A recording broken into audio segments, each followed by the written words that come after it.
The Thing in the Hall by E. F. Benson.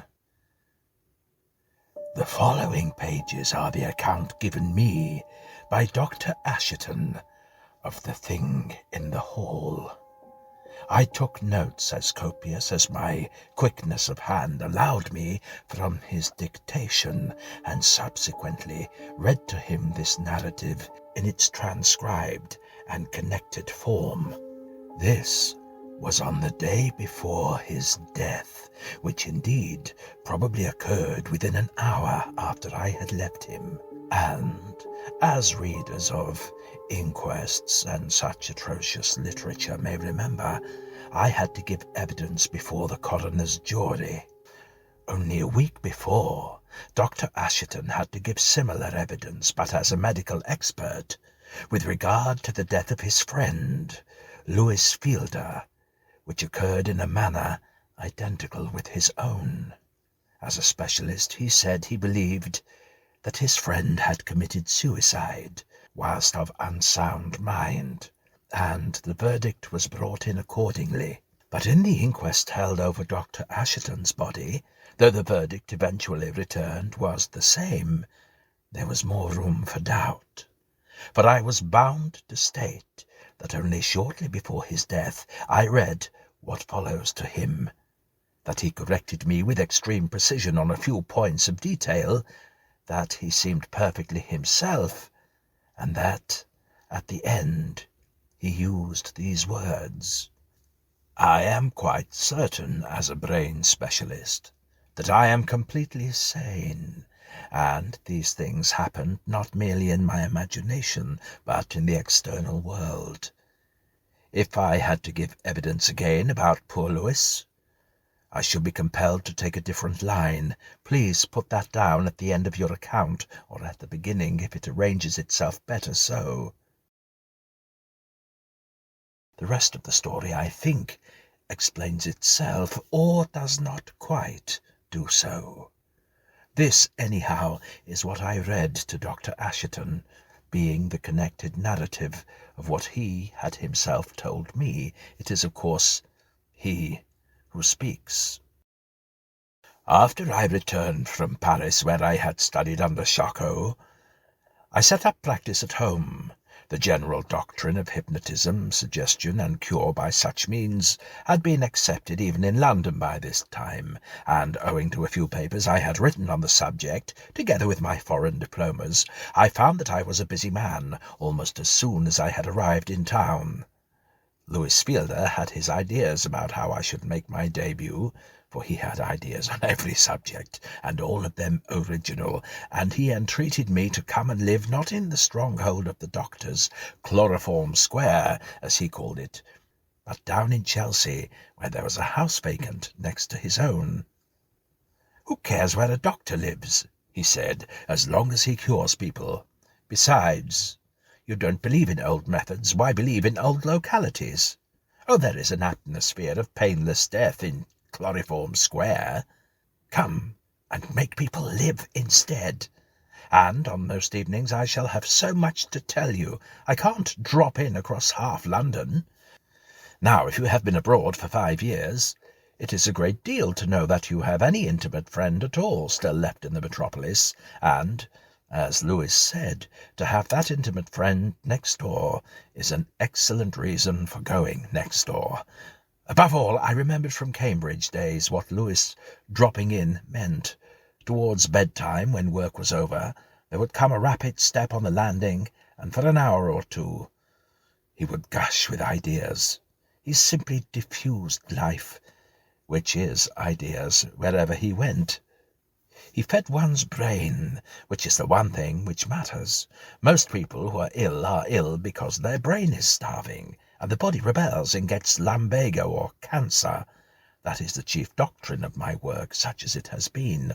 All bodily disease springs from the brain. It is merely the brain that has to be fed and rested and exercised properly to make the body absolutely healthy and immune from all disease. But when your brain is affected, it is as useful to pour your medicines down the sink as it is to make your patients swallow them, unless, and this is a paramount limitation, unless he believes in them. I said the same thing to Lewis. One night, when at the end of a busy day I had dined with him, we were sitting over coffee in the hall, or so it is called, where he takes his meals.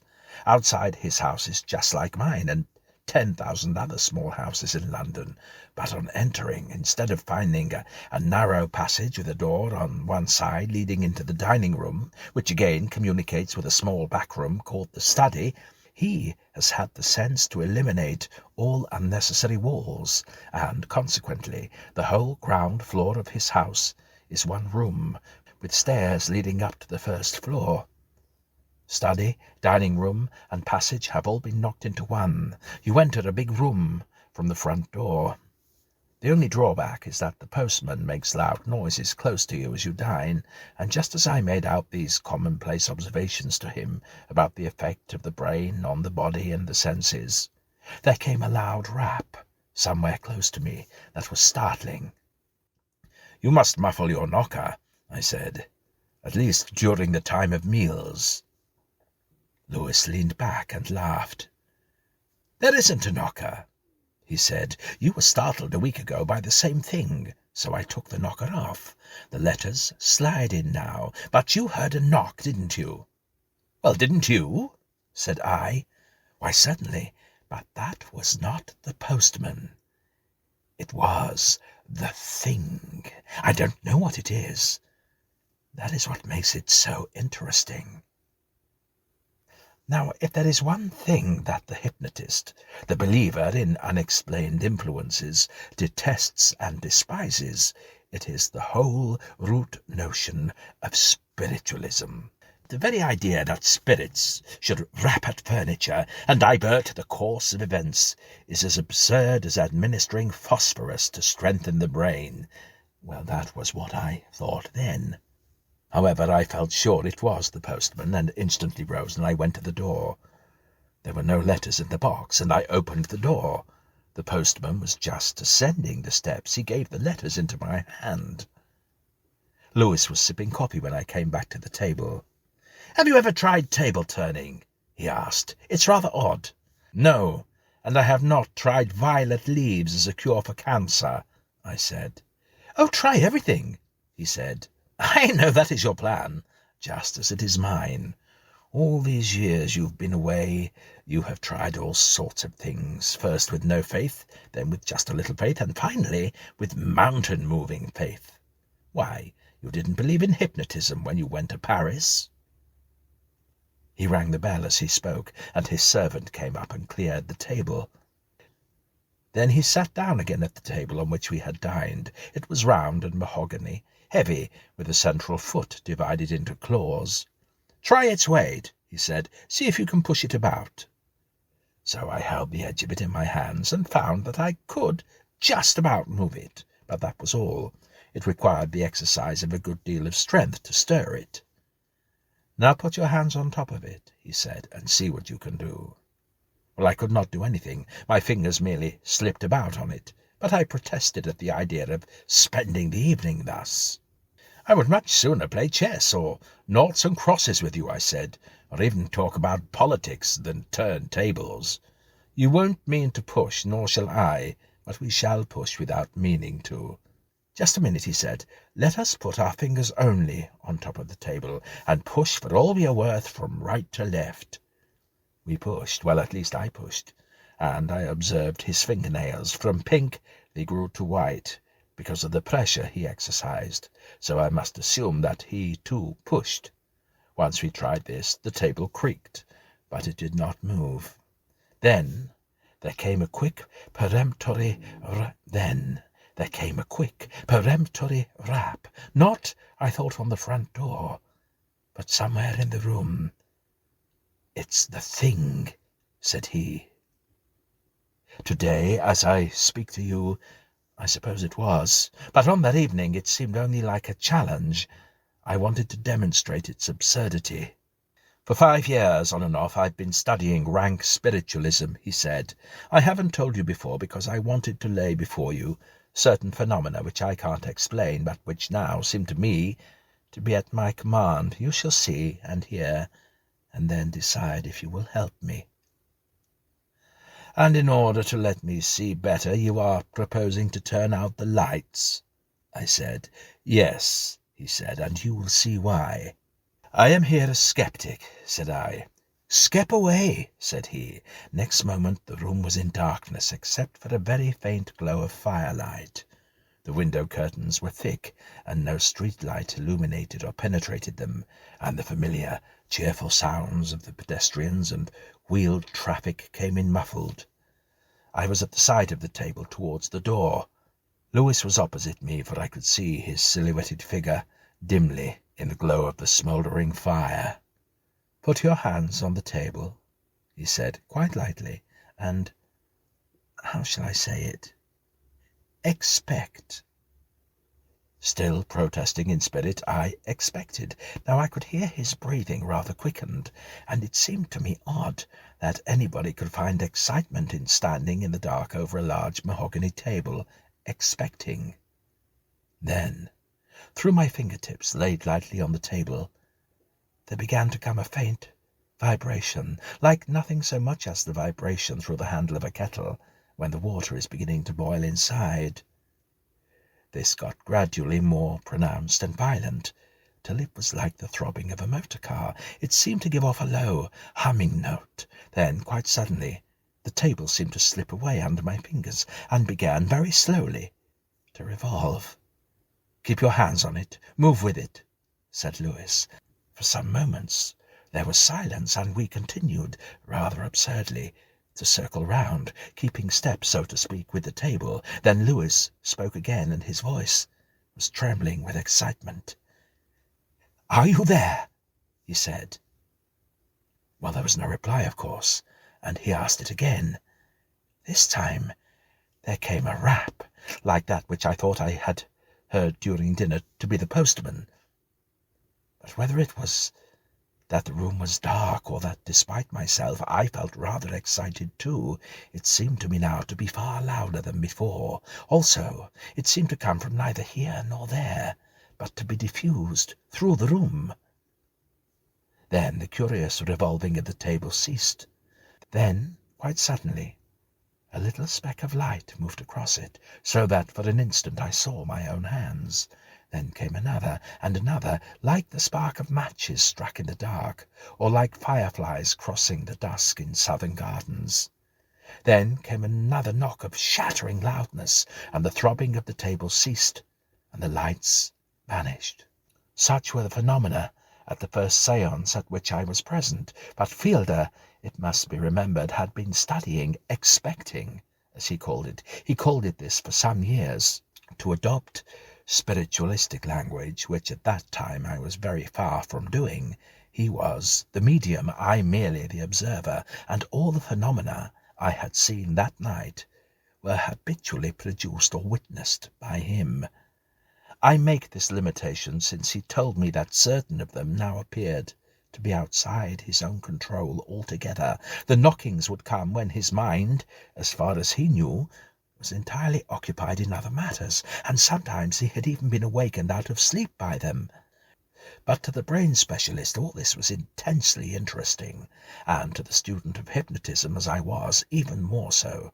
The fact that I saw and heard just what Louis saw and heard was an exhibition of thought transference, which in all my experience in the Charcot schools had never been surpassed, if indeed rivalled.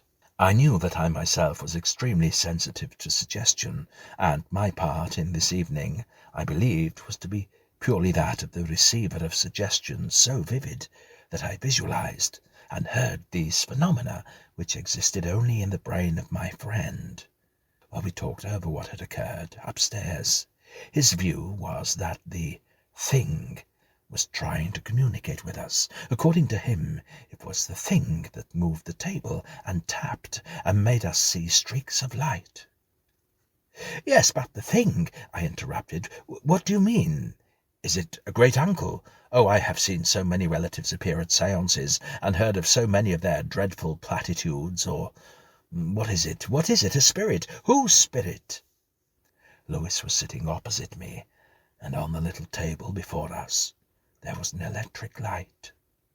Looking at him, I saw the pupil of his eye suddenly dilate. To the medical man, provided that some violent change in the light is not the cause of the dilation, that meant only one thing: terror. But it quickly resumed its normal proportion again. Then he got up and stood in front of the fire. "No, I don't think it is great-uncle anybody," he said. "I don't know, as I told you, what the thing is. But if you ask me, my conjecture is that the thing is an elemental." "And pray explain further, what is an elemental?" Once again his eye dilated. "It will take 2 minutes," he said, "but listen. There are good things in this world, and there are not. I went into this spiritualistic business impartially. I learned to expect and to throw open the door into the soul, and I said, 'Anyone may come in.' And I think something has applied for admission. Now, the control of the evil principle in the world is in the hands of a power which entrusts its errands to the things which I call elementals. Oh, they have been seen. I doubt not that they will be seen again. I did not, and do not ask, good spirits to come in. I believe the thing has come into my house, and is establishing communication with me. Oh, I want to go the whole hog. What is it? In the name of Satan, if necessary, what is it? I just want to know." What followed, I thought then, might easily be an invention of the imagination, but what I believed to have happened was this. A piano with music on it was standing at the far end of the room by the door, and a sudden draught entered the room so strong that the leaves turned. Next, the draught doubled. A vase of daffodils and the yellowed heads nodded. Then it touched me, and the draught was cold and stirred my hair.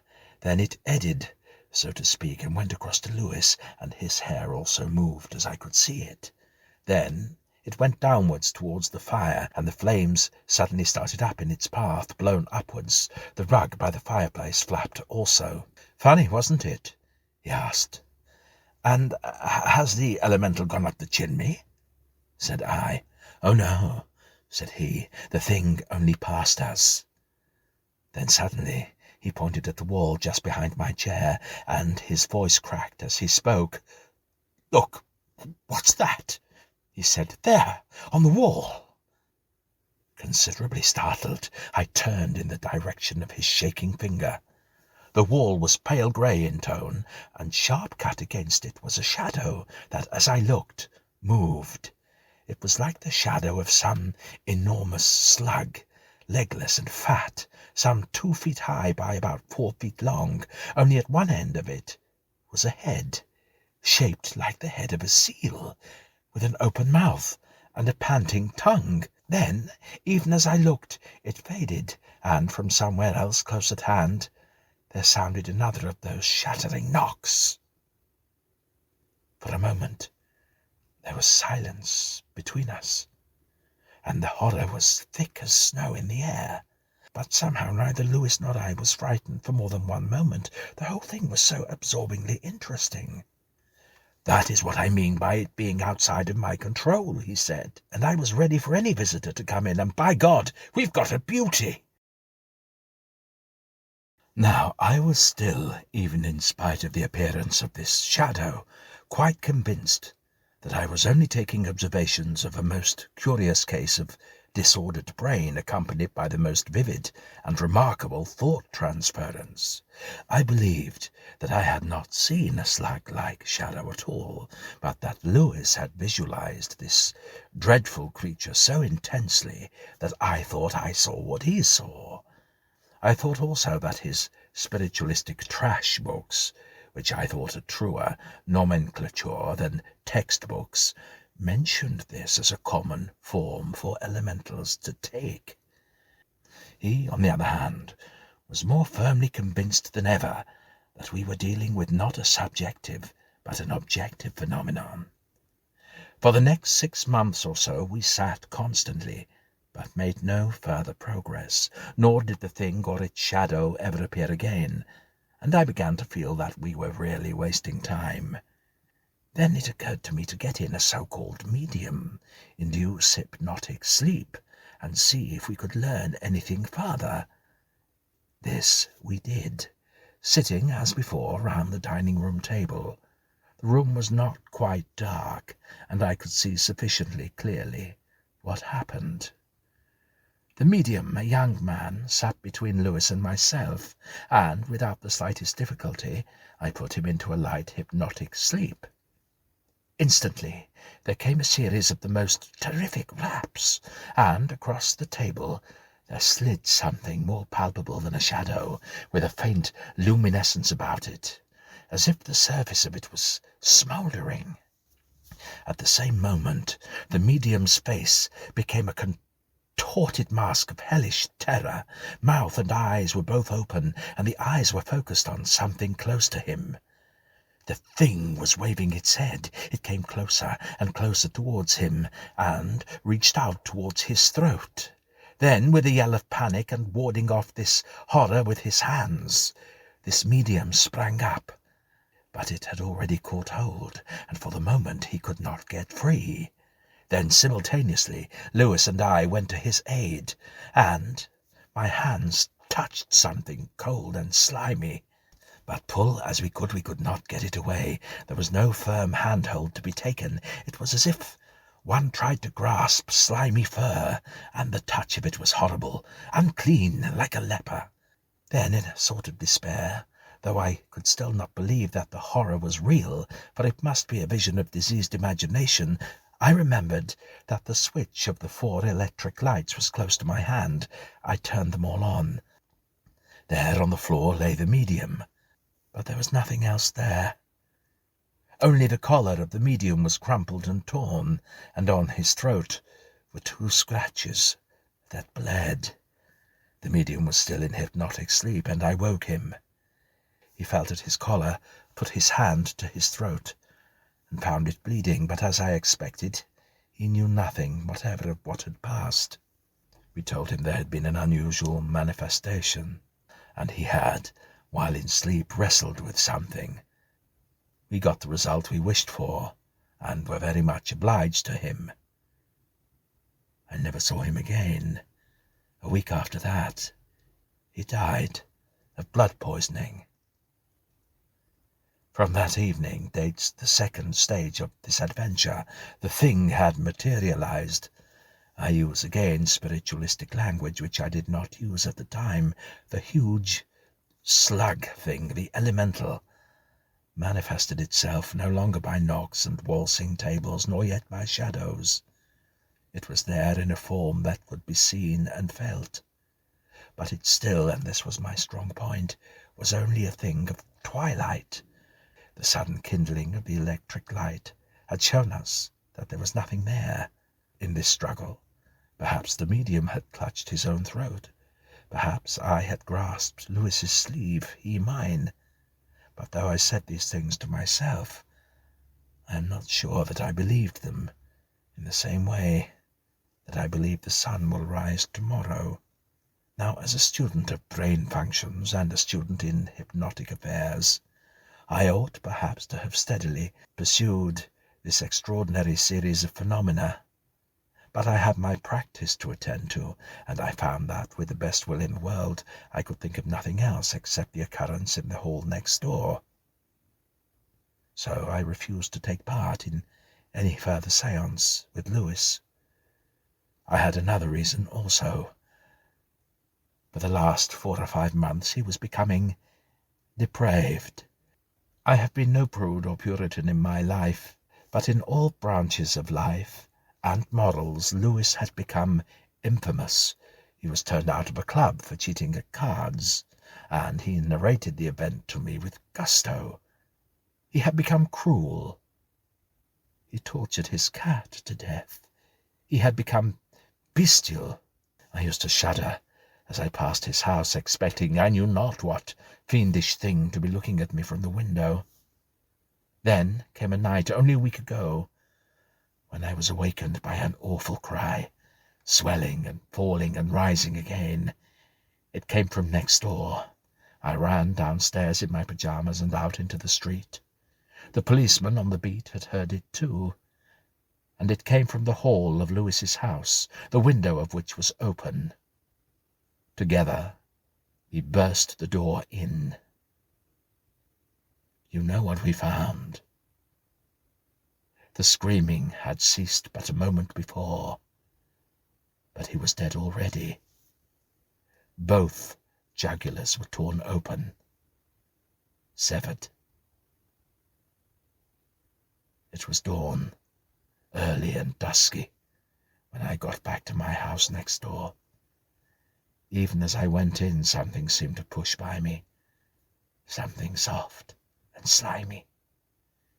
It could not be Lewis's imagination this time.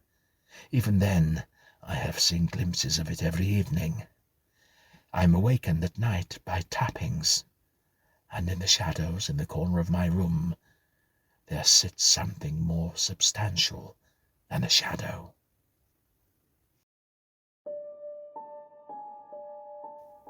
Within an hour of my leaving Dr. Asherton, the quiet street was once more aroused by cries of terror and agony.